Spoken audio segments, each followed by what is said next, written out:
sorts of other things. So the question is whether to reduce the constraints enough so that they can enter into international markets. And Bush gave a speech in which he said, well, we can never forgive the Vietnamese for what they did to us, of course, but we're gracious people, and so we will agree to allow them some entry into the international system, but only if they face up to the one moral issue that remains after the war. What's the one moral issue? Well, finding the bones of American pilots who they viciously shot down in their aggression against us over North Vietnam. Not a word of protest.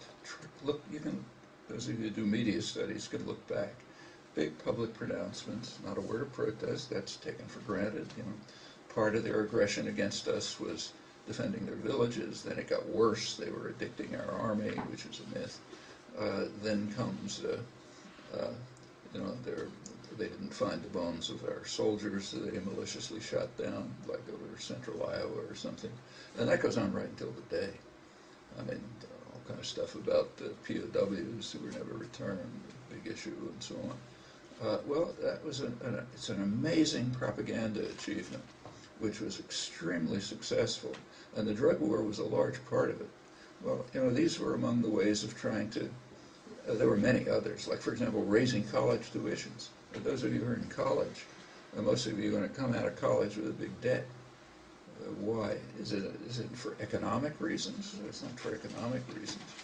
You take a poor country like Mexico, in fact, most countries, education is free. You know? Public education is free, or practically free. In the United States, a super rich country, education is extremely expensive, even at public universities. And the idea is to impose a heavy debt so that you're trapped. You come out of college with a debt, you're trapped. You're going to do what the system demands. I mean, you may have gone to law school with the intention of becoming a public interest lawyer, but if you come out with, you know, $50,000 in debt, you're going to have to go to work for a corporate law firm. And you can tell yourself, well, I'm just going to go work there until I pay off my debt. But, you know, once you get into the corporate law firm culture, it's going to be really hard to break out of it because of, for all sorts of reasons, which you can see on television. So it's a way of trapping people. And there's a whole pile of other techniques that are used, but interestingly, they didn't work. I mean, they worked to an extent, but anti-war activism grew, and other forms of activism grew, and they are still growing. So global justice movements, solidarity movements, and so on. So it's a, you know, it's a long story, but I think it's a good history to review and to learn from. You can struggle against these things. It's particularly striking in the light of history. You know, just about every war leads to radicalization of the population. People start to think, you know, wars sort of stir things up. And the radicalization leads to a repression, almost reflexively. So during this First World War, the population was to some, there was, you know, uprising in the labor movement, labor activism, you know, popular concerns of all kinds. Woodrow Wilson instituted what was called the Red Scare after the war, the worst repression in American history. Crushed the labor movement, crushed independent thought, led to a decade of passivity, the 1920s, which was considered kind of end of history. You know, the masters have won, everything's fine. Then came the Depression and everything changed. The Second World War was the same. The Second World War, which had come right after the Great Depression, that radicalized populations all over the world, in Europe and Asia and the United States, everywhere. And there was a large-scale repression afterwards. We'll do it now, but the first task of the British and American conquerors was to destroy the anti-fascist resistance everywhere in the world and to reimpose the traditional order, including fascist collaborators. That was one part of it. So the first, should be chapter 1 of post-war history, actually began in around 1943 when they started moving into Europe. But it happened at home too. There was a massive propaganda campaign, also legislative and so on, to try to destroy the radicalized labor movement and popular dissent and popular concerns, and it was pretty successful. It's kind of like Wilson's Red Scare. It's what's called McCarthyism, but that's very misleading. The 1950s were a very quiet, passive decade for the most part, kind of like the 1920s. Then came the 60s and everything blew up again. Well, after the Vietnam War led to the same kind of thinking concerns, activism, radicalization, and there was the expected repression, which we're still living with. You know, it's still going on, but it was much less effective.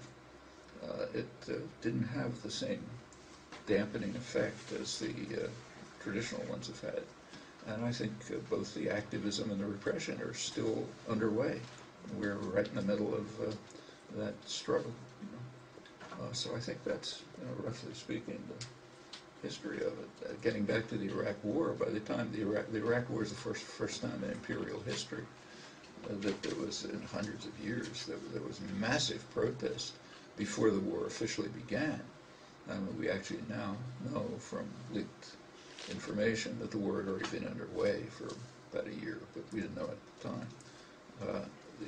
So before the war began, there was huge international protest, and I think that put a significant brake on what the U.S. and its British client were able to do, leading to the kinds of consequences we talked about before, which it's still an ongoing battle. You know. Shifting gears and looking at another topic, we know that not too long ago you traveled down to Venezuela and met with President Hugo Chavez. What was your evaluation of both Chavez and the Bolivarian Revolution? Well, first of all, I was there for about 20 hours, I think, so not time for an evaluation of anything. I spent some time talking to Chavez, so I did too. And I was pretty impressed with him as a person. He talked frankly, openly, asked questions, answered questions. Some of the answers were pretty interesting, things I didn't know. So, for example, one thing that I have been, we don't have a lot of documentation from that period, so we don't have real information, except peripheral, about what U.S. policy planning was. What were they thinking in Washington? But his version of it, at least, which I hadn't really thought of, but it sounded plausible to me, is that at first, when he took office, he was treated as kind of like a bad, kind of a bad boy, but not really dangerous, so we'll kind of civilize him. Even when he visited Castro, he said he was still just tapped on the wrist and said, yeah, I kind of will laugh. But he said policy really turned against him sharply when he took part in an OPEC meeting, the oil cartel, and convinced them, as he did, to lower oil production, which would raise prices. Prices were very low at the time. And OPEC did agree to reduce production. He said at that time he switched from, bad boy but no problem to a real enemy. And ever since then, it's been real hostility. He was touching a sore point. You don't fiddle with U.S. domination of the global energy system. And a couple of other things. I mean, to evaluate what's going on, I can't tell. It's complicated. A lot of things are happening. I saw a few things, but not enough to draw any conclusions. Not enough to modify what I can figure out just by reading. Tonight you'll be talking about the Middle East, so we won't ask you too much about that, but something a bit more personal. Not too personal. Have there been any difficulties being Jewish and being in solidarity with the Palestinian people? I'm not sure. There's a standard. Actually, the Israeli statesman, famous Israeli statesman, Abba Eban, very much respected, considered a leading Gov, back in around early 70s, I guess. He wrote an interesting article, which you might want to take a look at. It appeared in at Congress Weekly. It's the Journal of the American Jewish Congress, the sort of more kind of liberal wing of the organized Jewish community. And in the article, he described that he lectured to American Jews about their task.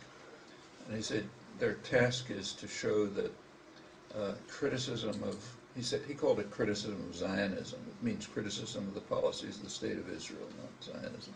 So criticism of the policies of the State of Israel is either anti-Semitism or neurotic Jewish self-hatred.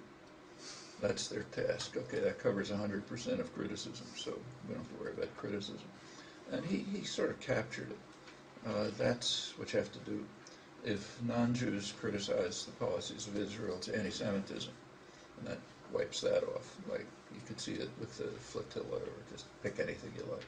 If Jews criticize it, it's neurotic self-hatred. Actually, Evan picked two examples at the time. One of them was me, naturally. The other was Izzy Stone, which is kind of interesting because Izzy Stone was a really dedicated Zionist, and in fact, pretty right-wing Zionist. He was supporting the Irgun, the right-wing terrorist groups. But by the late 1960s and early 70s, he was becoming pretty critical of the occupation policies. So that was neurotic Jewish self-hatred, those two cases. And yeah, you're faced with that, of course, all the time. It has deep origins in Jewish history. I mean, here nobody knows anything, but in Israel, it's kind of interesting in Israel, because there they study the Bible. You go through the schools in Israel, you study the Bible.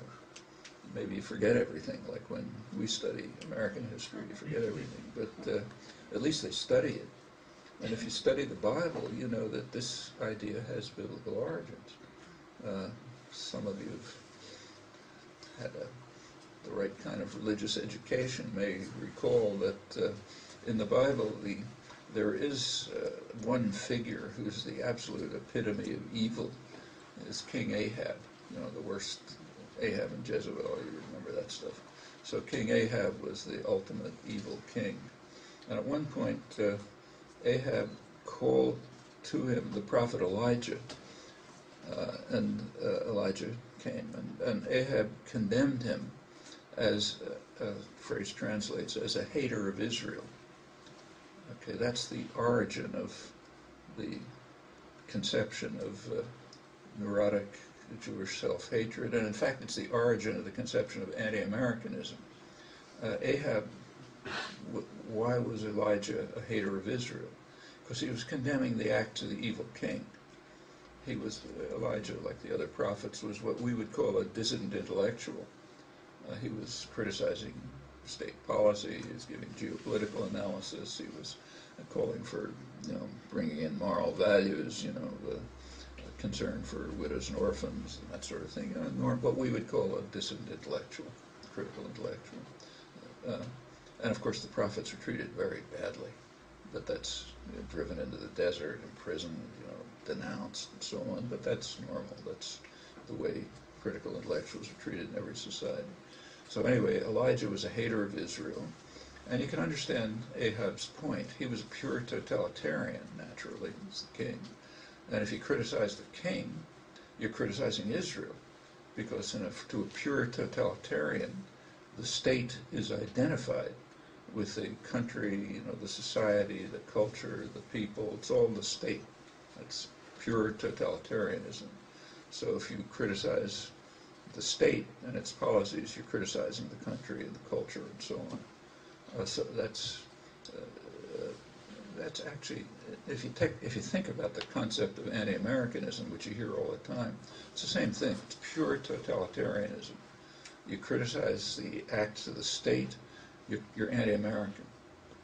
Pure totalitarianism. In fact, the only countries where this concept is even used, I think, are in the United States and in real totalitarian states. So like in the old Soviet Union, if you criticize the state, you were anti-Soviet.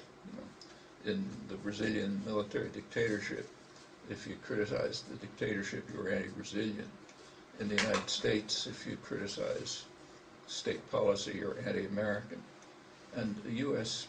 propaganda, the U.S. power are so enormous that in Europe, which is very subservient to the United States culturally, they don't like to admit it. They think they're very independent. But they basically kind of reflexively adopt U.S. attitudes. They also use the concept anti-American, not recognizing that they're just demonstrating that they're pure totalitarians. Well, that's straight back to biblical origins. And yeah, and that's Evan's lecture to Americans and American Jews. And sure, you get that all the time. So Jewish self-hatred, yeah, it just comes. It comes with a turf. It's nothing to get upset about. Yeah, that's what's going to happen. And it's not just on this issue. I mean, you take any issue that in the United States, support for Israel is kind of reflexive. But if you go to, say, England, where support for Israel is strong, but not as reflexive as here, they have their own analogs. You go to England and you try to criticize the holiness of the U.S.-British bombing of Serbia, which is kind of like a religious doctrine there, you get the same thing. You're supporting terror, you're anti-American, and so on and so forth. I mean, states and cultures do tend to have religious doctrines that the intellectual classes adhere to and propagate, and typically they support power systems. And if you question them, you're going to face one or another kind of punishment. It depends on the nature of the society. If you're in, say, Eastern Europe, in the post-Stalin era, say Czechoslovakia, you get thrown into jail, like Havel. If you're in an American dependency like El Salvador, you get your head blown off, like that's happened repeatedly. But it just depends on the nature of the society. If you're in the United States, you get vilified, but maybe sometimes worse. But it comes with turf. You just expect it. I mean, yes, if you question power systems, they're not going to like it. And every power system has a class of people called intellectuals who are basically state worshippers, power worshippers. And they're going to overwhelmingly perform their task, which is to defend power against critical analysis. If they can't do it by argument and evidence, they'll do it by slander and vilification, and if you happen to be in El Salvador, blowing your brains out. It's just, you can't get upset about it. If it didn't happen, it would be a miracle.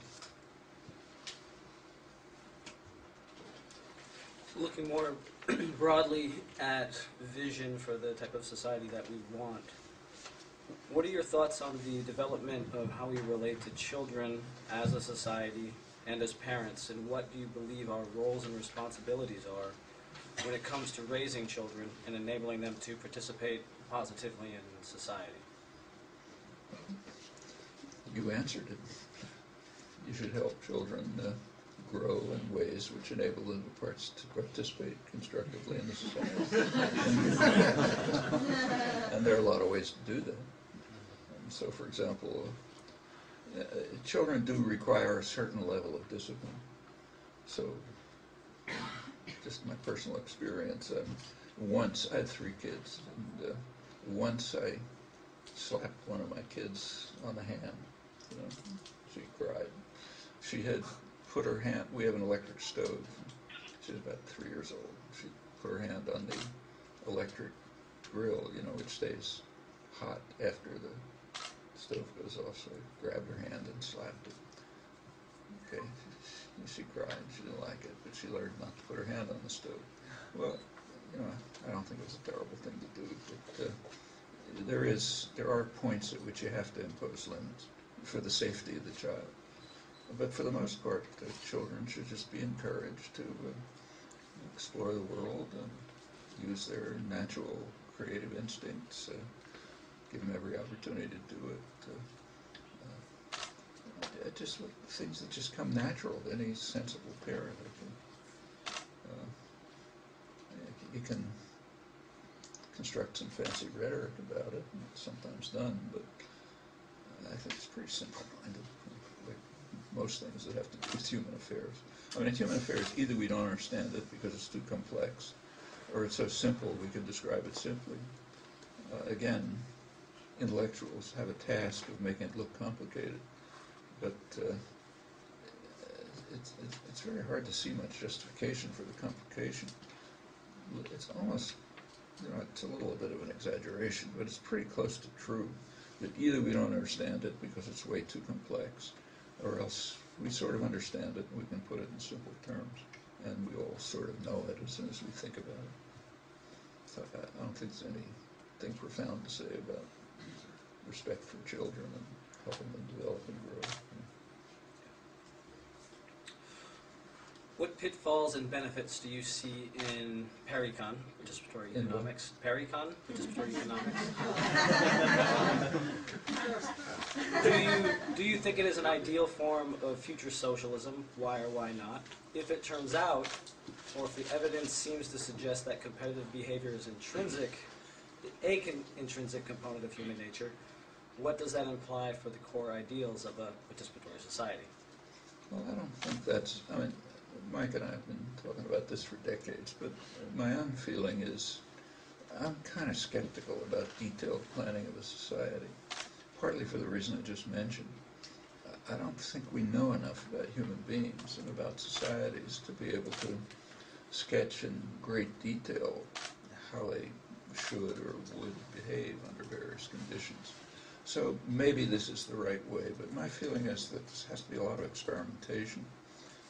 Different kinds of forms of cooperation and mutual support, mutual aid have to be considered. There may be lots of options. Some of them may have consequences we haven't thought of. Some of them may work out in different ways. I mean, I think there are particular questions that can be raised. Like, for example, should people be remunerated on the basis of effort? I don't think that's obvious. I think there's some justification in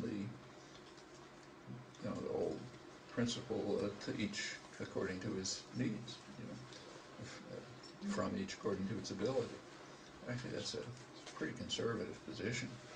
I mean, about a majority of Americans think that that's so obvious that it must be in the Constitution, literally. And I think it is a sort of when Americans say it's in the Constitution, that just means, it's obviously true, because nobody knows what's in the Constitution. But there's been several polls which have shown that. And I think it's a pretty reasonable position. So I'm not convinced that remuneration according to effort is the right idea. Try it, see, try other things, see, and so on. And exactly what kind of, the idea of distributing work equitably, it's a nice ideal, but I'm not sure it's the right ideal. I mean, it may be that people are just different in the kinds of work that they're happy doing. And it seems to me that's a competing ideal, so you have to ask how to reconcile those two things. And there are a lot of other questions that arise along the way. I don't have answers to them. My feeling is they have to be worked out by experiment. There was a second part to that. What if it turns out, or if the evidence seems to suggest that competitive behavior is an intrinsic component of human nature, what does that imply for this future type of society? I mean, we know that competitive behavior is intrinsic to human nature because people do it. I mean, and we know that cooperation is intrinsic to human nature because people do it. I mean, human nature allows a lot of options. Which ones tend to predominate depends on all sorts of things, including social circumstances, culture, social support, power systems, and so on. I mean, you can't say much about human nature. I mean, we ought to be really cautious about that notion. I mean, of course, there's an intrinsic human nature. There's got to be. Otherwise, we'd be angels. So yes, there's an intrinsic human nature. It's probably highly restrictive.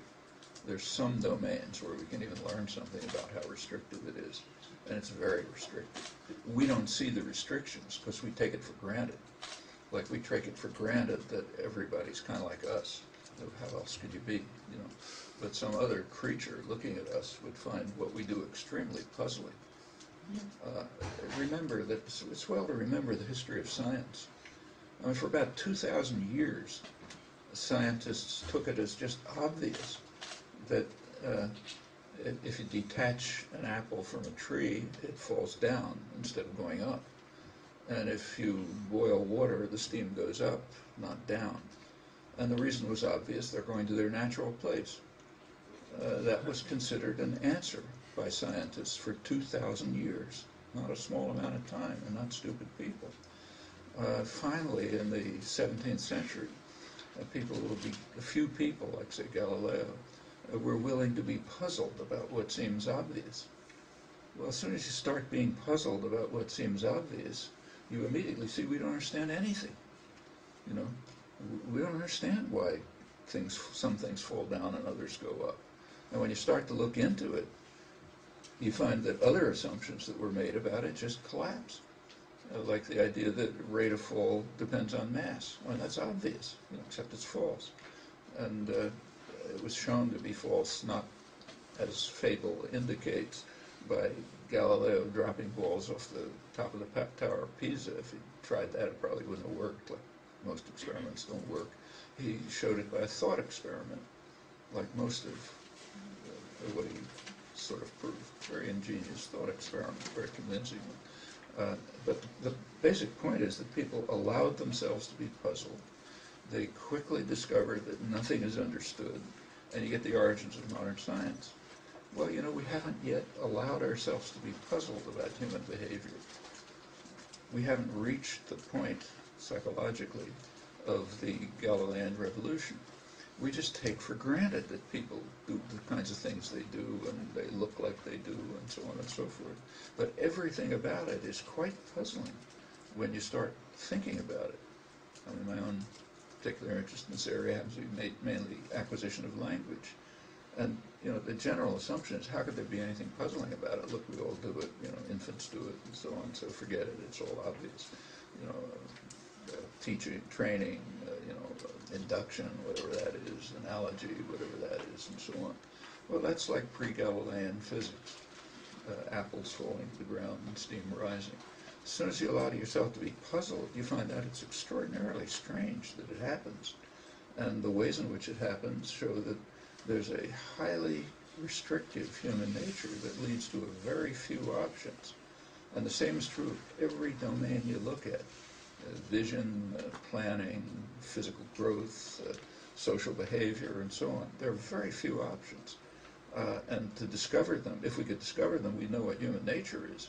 But you can't discover them unless you're willing at least to be puzzled by what seems obvious. Till you make that psychological leap, you're going to be in the stage of things go to their natural place. And that's where we are in the case of human nature. But if you really look at it, we don't know anything about human nature. And we know something, but very little.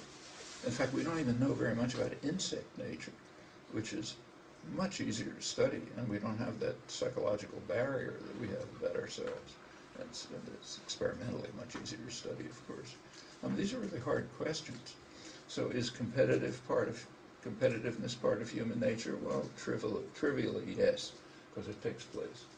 Is cooperation, solidarity, and mutual aid and support part of it? Sure, because we see that.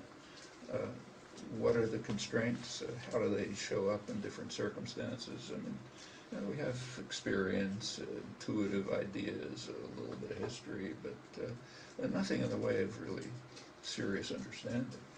So almost anything that's said about human nature, you have to take with an immense grain of salt, because our approach to it is pre-Galilean.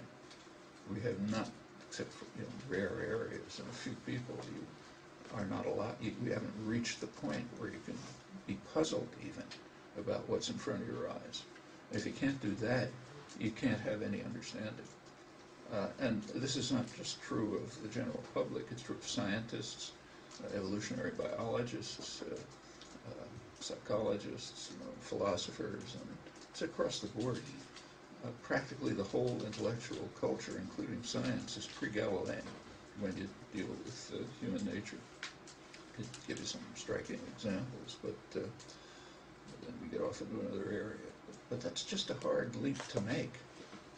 And it's, again, it's well known to us by now, but kind of striking that it took 2,000 years for science to be willing to be puzzled about something as elementary as the fact that stones go down and steam goes up. How can you be puzzled about that? Well, if you can't be puzzled about that, you don't have science. That's the first step. Once you are puzzled, you find quickly that everything you believed about it is wrong.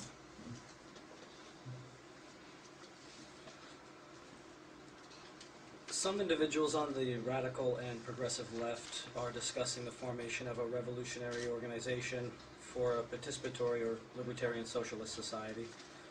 Are there historical examples you would point to in order to illustrate what an effective organization of this kind might look like? What challenges did that organization face, or how were they overcome? If challenges were not overcome, what might that organization have done to overcome them? Well, the most successful case and the most striking one that I know of in history is the Spanish Revolution in 1936, which I've written about. In 1936, a revolution did occur in large parts of Spain, industrial Catalonia, rural Aragon, other regions.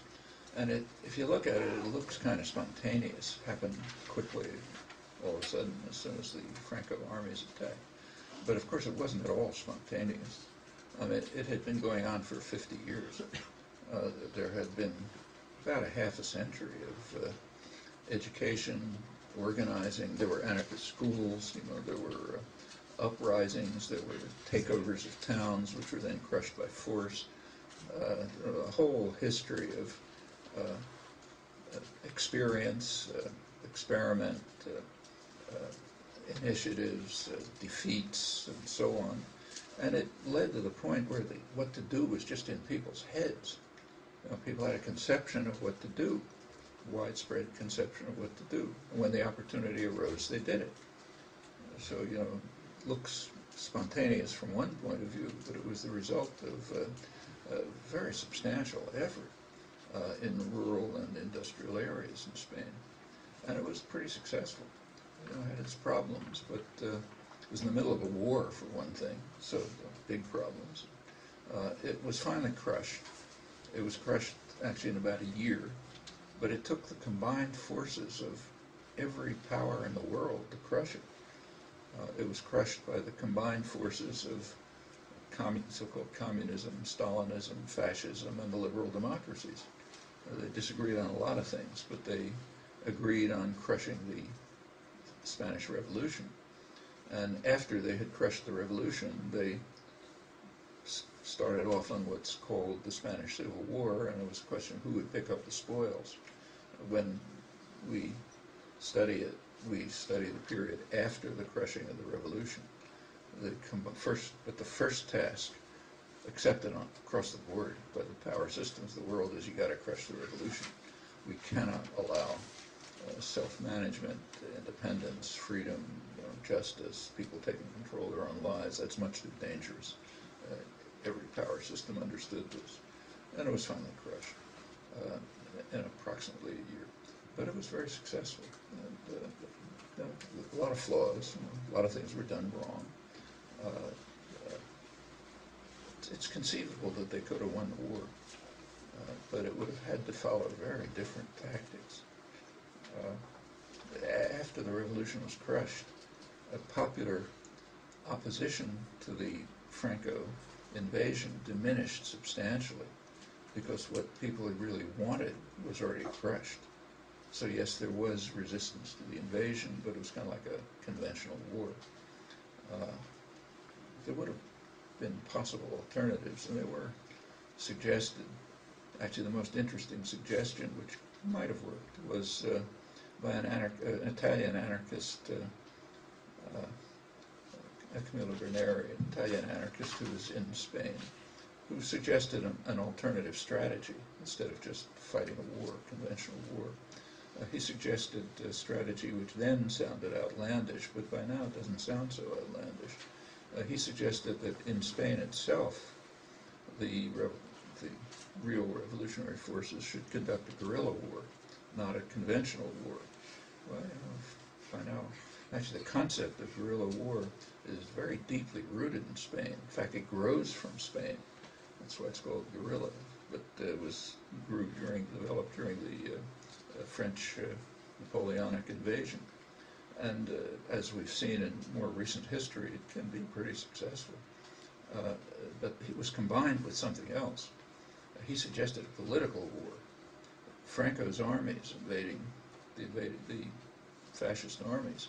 They were based in North Africa, and they were using mostly what are called Moorish soldiers, North African soldiers from Morocco and Algeria. That was the base, the popular base for Franco's army. So Berneri suggested, there was a revolution going on in North Africa, the Cream Revolution. And he suggested supporting the revolution in North Africa, which was trying to break up the colonial system, break it down, and break up, colonial landholding, give land to the peasants, and so on and so forth. He suggested supporting that, which he thought would erode the base of the invading army. Well, that was totally unacceptable to any of the great powers, Stalin, Roosevelt, anybody, of course the fascists, because they're not going to allow the breakdown of imperial systems. So it might not have worked, but it might have worked.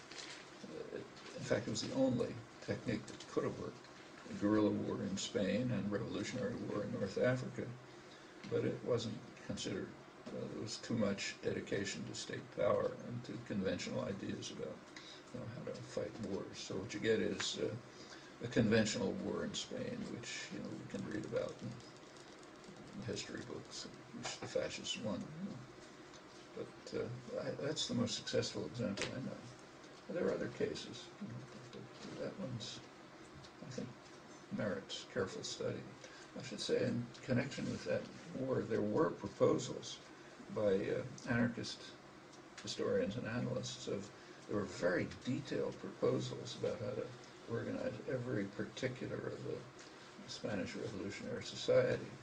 And the most extreme that I know of was by an Argentine anarchist, Abad de Santillan. I think by now his book is probably translated into English. I think it was called After the Revolution or something like that. Probably Haymarket or somebody has it. But I had the same feeling about that I have about Parecon. I think it's just too detailed. You have too much experiment is needed to find out what you can do. But it was an interesting set of ideas, maybe right. And there are other experiences through history. In fact, there are bits and pieces of it all over the place. There are pieces in American history. In fact, right now in the United States, there are probably thousands of enterprises that are worker managed. That were not huge ones, but some of them pretty successful, and use different plans, different efforts.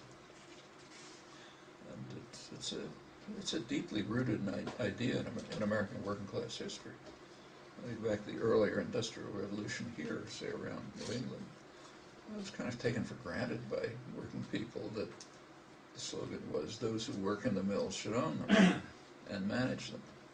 It was also taken for granted in the late 19th century that there's basically no difference between wage labor and slavery. The only difference is that wage labor is temporary, but otherwise it's like slavery. And that's without any influence from Marx or European socialism or anything else. It's just the instinctive, automatic assumption of working people. In fact, it was so widespread that it was a slogan of the Republican Party. It was advocated in the New York Times. Abraham Lincoln held that view. But more significantly, that was the intuitive feeling of working people who were at that point being kind of like driven into the industrial system, which they bitterly opposed. It was taking away their freedom. But they said, wage labor is just slavery. It shouldn't exist. Well, I doubt that these ideas are buried very deeply. I mean, of course, there's been a century and a half of efforts to drive such thoughts out of people's minds, but I suspect they're pretty close to the surface. And they can be brought to the surface and used as the basis for experiment and activism and actual, economic building little pieces of it in different parts of the society. coming back to what we're trying to do here at Z Media Institute, what do you think of today's citizens and activist journalism in confronting the mainstream media and addressing the issues that we've been discussing here today? Like I said, when you talk about human affairs, you either don't know anything or you can produce truisms. The truism in this case is it's critically necessary. I mean, unless there's some way of reaching the public, in fact, even ourselves, with internal debate and discussion, with kind of an alternative perspective on what the world is like and how it could be, there won't be any steps forward. I mean, going back to the late 19th century, one of the exciting things in the American working class, industrial working class, was that it was full of adversarial journalism. I mean, that's probably the period of the freest press in the United States. Hundreds of newspapers, a lot of them written by working people in factories, what were called factory girls, young women from the farms who went into the mills, or artisans from Boston that were in the mills and so on. And a very lively, vibrant press. A lot of it is available. It's now available in printed books. You can pick up a lot of it.